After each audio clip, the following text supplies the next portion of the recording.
Assalamualaikum warahmatullahi wabarakatuh, Sobat RH sekalian. Jumpa lagi kita di channel yang keren ini. Keren cadas ya. Sobat semuanya, saya masih di kamar hotel ya, tapi hari ini saya pulang. Menarik untuk membahas apa yang disampaikan oleh Irjen Verdi Sambo setelah dia diperiksa selama 7 jam oleh Bareskrim Mabes Polri. Apa yang disampaikannya di masyarakat? Ini ya, selesai diperiksa Bareskrim usai 7 jam, Irjen Verdi Sambo (2), saya beri keterangan apa yang saya ketahui, saya lihat dan saya saksikan. Oke, menarik ini ya. Menarik untuk alibi.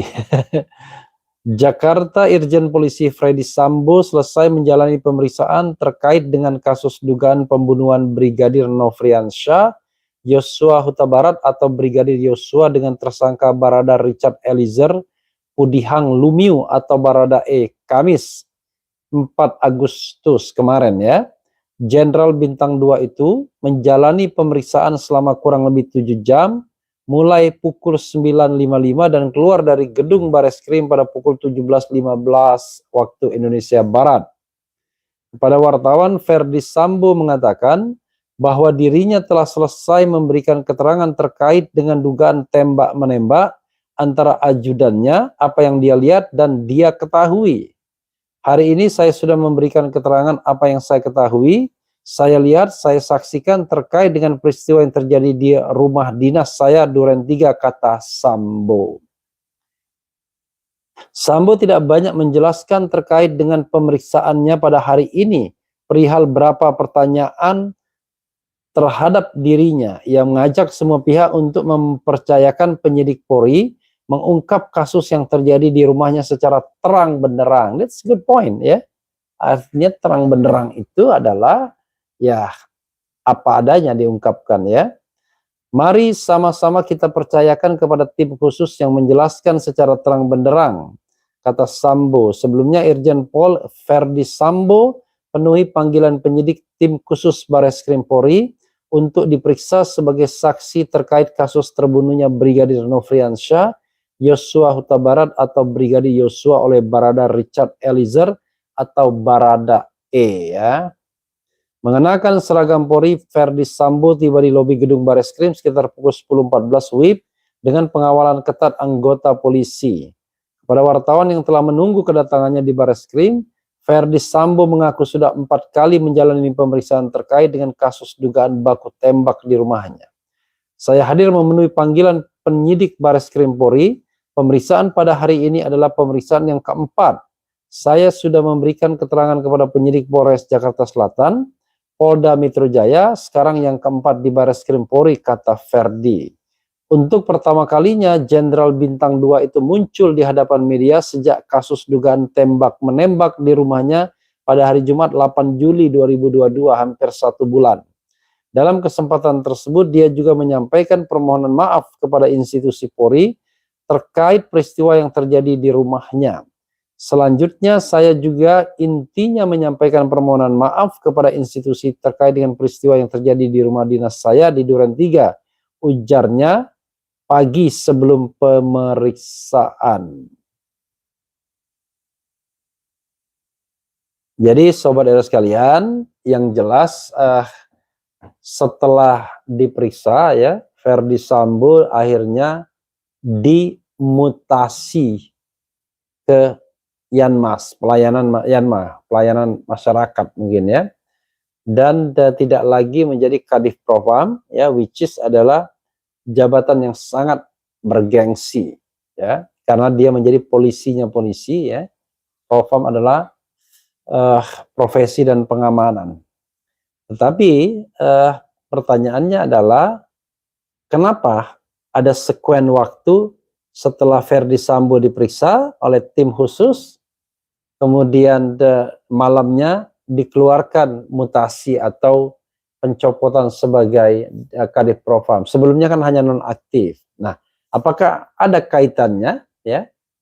Misalnya tim sudah mulai menemukan benang merah, tautan, kaitan antara Verdi Sambo dengan peristiwa matinya Brigadir J, atau karena apa? Jadi memang dalam kondisi hari-hari terakhir ini tidak enak menjadi Verdi Sambo karena dia hidup dalam tudingan. Memang tidak boleh trial by the press, tetapi mood society itu kita tidak bisa bohongi bahwa masyarakat pastilah menduga bahwa ada sosok yang lebih berpengaruh ketimbang Baradae dalam kasus kematian Brigadir J ini. Siapa dia? Kalau kita bicara tentang lingkaran kecil orang yang mengetahui dan paham dengan kematian itu, ya tidak banyak. Satu, Brigadir J sendiri, tetapi dia sudah meninggal, tidak mungkin dia berbicara lagi. Dua, Putri Sambo yang katanya dilecehkan. Ketiga, Baradae yang katanya menembak. Dan keempat, Verdi Sambo sendiri yang barangkali menerima semua laporan tersebut dalam tangan pertama. Seandainya skenario yang kita dengar dari Kepala Biro Penerangan Polri itu kita pegang, yaitu ini adalah kasus pelecehan di mana Joshua atau Brigadir J berusaha masuk kamar, melecehkan sang putri, kemudian menodongkan pistol, keluar setelah itu ditegur oleh Baradae, terjadilah tembak-menembak. Sukses Baradae menyarangkan pelurunya karena dia jago tembak. Belakangan LPSK mengatakan dia nggak jago tembak, bukan pula ajudan tapi hanya driver. We don't know exactly. Tapi coba nanti kita lihat bagaimana perkembangan selanjutnya. Karena kalaupun kasus ini misalnya let's say direkayasa dengan mengorbankan Baradae, selama Polri independen dan selama ada niat untuk membongkar ini, maka akan tidak mungkin kebohongan itu akan terpelihara. Nah, kecuali tidak ada a political will, tidak ada keinginan untuk mengungkap kasus ini, sebagaimana unfortunately kita lihat di kasus KM50, di mana rasanya semua unit-unit kekuasaan kompak tidak membuka kasus ini lebih dalam. Rasanya begitu. Nah, untuk itu banyak yang berspekulasi mengatakan, ya barangkali perpindahan atau pergantian kekuasaan lah yang memungkinkan kasus ini mendapatkan perhatian kembali.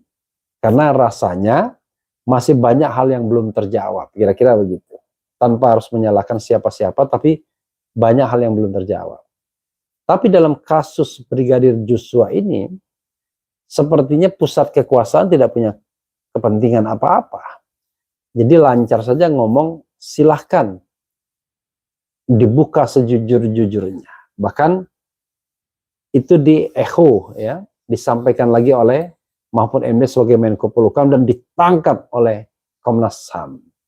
Komnas HAM sampai mengatakan, ya, kalau misalnya ada apa-apa dengan mereka dalam hal prosedur kesulitan mendapatkan akses misalnya dari penyidik, dia akan mengadu kepada Prof. Mahfud sebagai Menko Polhukam yang juga Ketua Kompolnas. Jadi sebenarnya dari sini mentalitas Komnas HAM yang nggak kuat-kuat banget, walaupun dia adalah institusi yang dipercaya untuk menjaga harkat martabat, pemenuhan, perlindungan, ya, hak asasi manusia. Tetapi faktanya adalah Komnas HAM tidak kuat-kuat amat juga untuk bekerja se-independen-independen. Nah, fortunately dalam kasus Brigadir J ini sepertinya tidak ideologis, tidak vis-a-vis negara melawan kelompok tertentu, tapi dalam kasus ini, ya, barangkali juga orang berhadapan dengan orang one by one, atau geng berhadapan dengan geng, tetapi semuanya tidak terbuka atau tidak terlalu kentara di publik misalnya. Sobat era sekalian, sebagai saksi ya, tentu Kadif Propam yang lama, dalam hal ini Irjen Verdi Sambo, itu harus menyampaikan keterangan yang sebenar-sebenarnya. Nah, kalau kemudian hari ditemukan keterangan yang tidak benar, maka dia bisa dikatakan turut serta sebagai obstruction of justice. Seandainya, tapi jangan salah, seandainya dari bagian keterangan itu yang sebenarnya itu menguak peran dia lebih dalam dalam kasus penembakan itu, ya mungkin bukan saja turut serta, bisa jadi dianggap sebagai misalnya aktor intelektual. Tapi however it is ya, bagaimanapun nantinya kita memang harus tetap menunggu ya. Verdi Sambo so far belum ditetapkan sebagai tersangka. Kalaupun jabatannya kemudian dimutasikan, itu adalah soal yang bisa dilihat dari wilayah hukum administrasi. Dia masih bebas bergerak, karena itu memang kita tidak bisa terus-menerus menudingnya atau tidak mempercayainya atau berimajinasi tentang Verdi ini. Lebih baik dalam jangka waktu 1, 2 hari, 3 hari ke depan, kita serahkanlah kepada tim penyidik untuk mengungkap apa peran dari Verdi Sambo. Apakah dia pihak yang memang tidak tahu menahu dan bentrok itu suddenly terjadi begitu saja karena yang katanya ulah Brigadir J yang mau melecehkan, ataukah memang ini barang yang sudah direncanakan sebagaimana tudingan dari keluarga Brigadir J bahwa ada konspirasi untuk melakukan pembunuhan berencana. Sobat era sekalian, kata Verdi Sambo, saya menyampaikan apa yang saya ketahui, apa yang saya lihat, dan apa yang saya saksikan. Mudah-mudahan itu pernyataan yang jujur, tapi kalaupun nanti tidak benar, waktu yang akan membuktikan, sepanjang kekuasaan puncak mau dan berkomitmen untuk membuka kasus ini sejujur-jujurnya. Wassalamualaikum warahmatullahi wabarakatuh. Ciao.